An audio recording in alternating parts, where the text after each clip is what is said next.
Much of the propaganda that was against Hitler from our side after we were in the war, of course, portrayed him as a beast. But remember two things. Hitler never had a bodyguard. He had military around him, but he never carried bodyguards around with him like every president in the United States does, particularly in the last two administrations. And number two, when he went anywhere in Germany, the children all ran up to him. They actually loved him. And children have a way of knowing psychically when somebody is evil. Now, if they didn't shun him and they ran up to him on a regular basis, you cannot stage manage this all the time. You can stage manage it perhaps a good part of the time. But all of the newsreels are there as testimony. He went all over Germany, sometimes very much alone, without bodyguards, would hike in the mountains alone. If that man was so evil and so hated, why did the German people not attack him? Very similar to the way Russian children would rush to Stalin and shower him with flowers and kisses and hugs.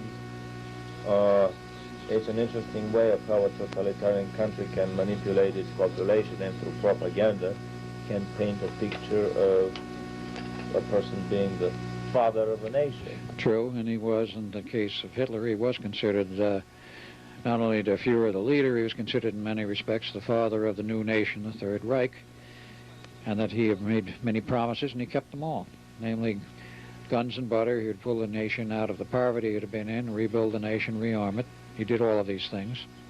Regardless of how he did them, he did them.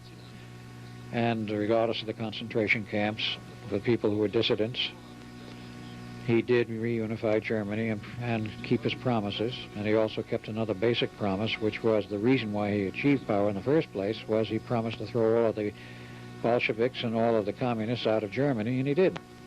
They were threatening to take over Germany in 1928-29. There was a very serious movement, a communist movement in Germany at that time before he acceded to full power. He was in a semi-full power from 1930 on, but when the burning of the Reichstag, and he became which actually was ignited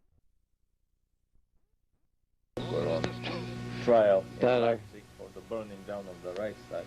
That part I wouldn't know. That's another long story. Right. Other than the Bulgarian involvement, as usual, in not only the killing of the Pope and the burning of the Reichstag, but in other famous espionage affairs in Europe.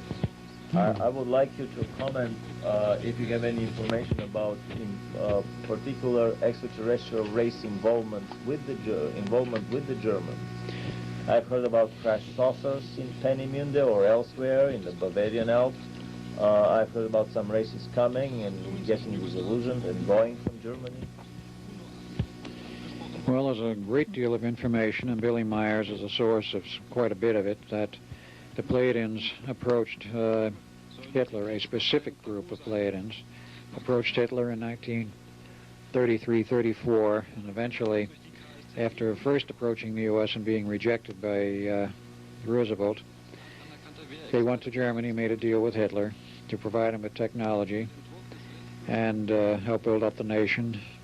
And their price and requirement was that he would take a very easy stand and no rough stuff in handling the Jewish problem, which he said, we know you have, but he says there'll be no rough stuff. Now, Hitler in that day readily agreed to it, because history shows that in the period up through 1940-41, there was no rough treatment of the Jewish and other dissidents in the concentration camps. In fact, they were treated quite well. And that there were plans to repatriate all of them to Madagascar, that island south of. Right, there was that plan, and of course the Madagascarans apparently rejected it. They wanted no part of it. But in any case, there were plans to do this. The National Socialist Party, in the period prior to World War II, did not and could not conceive of a massacre of the Jewish people. They knew it was a problem, they wanted to get rid of them, but they didn't know how to do it, and it was an endless debate. But quite aside from this, the Pleiadians said they would provide them with technology, and there was the rumor in the story of a crash saucer that came down in the Bavarian Alps in sometime in late 1935, which was a source of a lot of German technology. Now, this story has been repeated many times by people who came from Peenemünde who found the wreckage of a UFO in Germany after the war was over. In the same place or at Peenemünde? At Peenemünde. So this is the second crash. I don't know if it's the second one or not.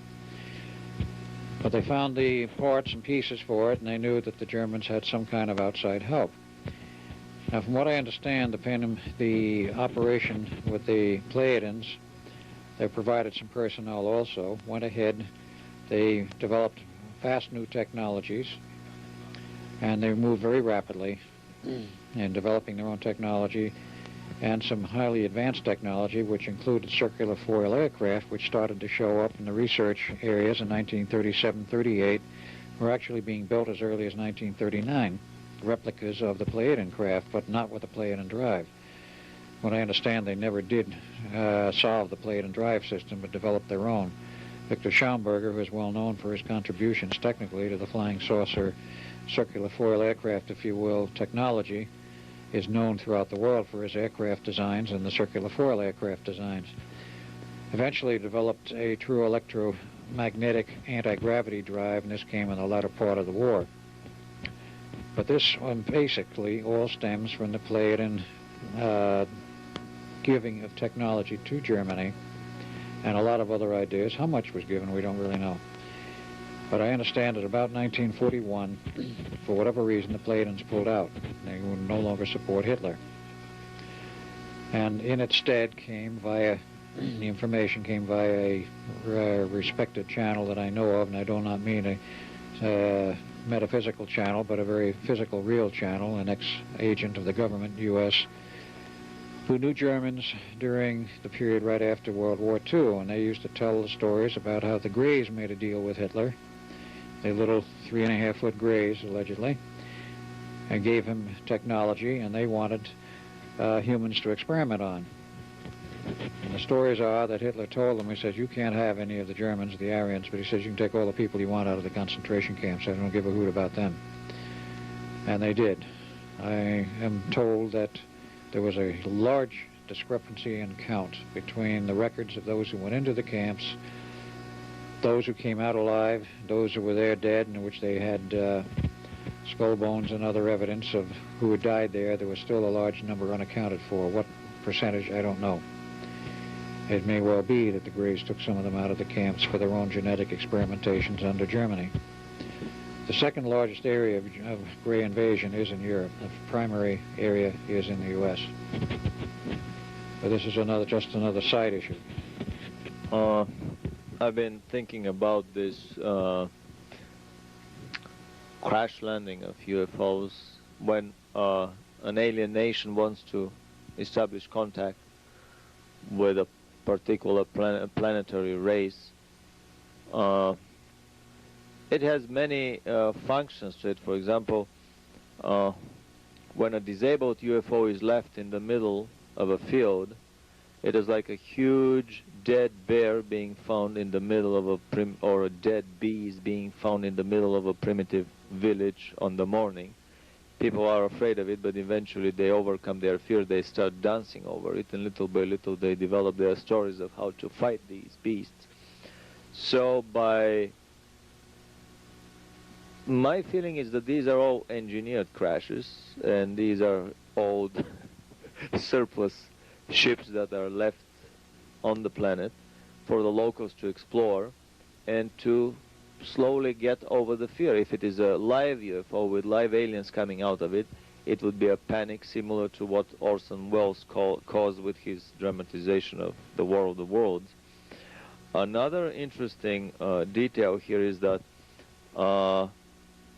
many times the aliens conclude a treaty with a government, but with the very top echelon.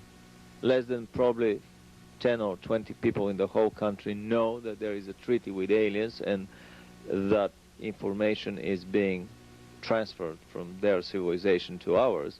And so crash landing of a UFO is an interesting explanation for the lower echelons of the engineers and the military of this sudden explosion of new ideas, new solutions that come literally out of nowhere, as we have all seen. And especially I was astonished myself in my research of the last year, starting very skeptically to research the rumors of German UFOs, and only in 1 year discovering more than 50, 60 different models of flying craft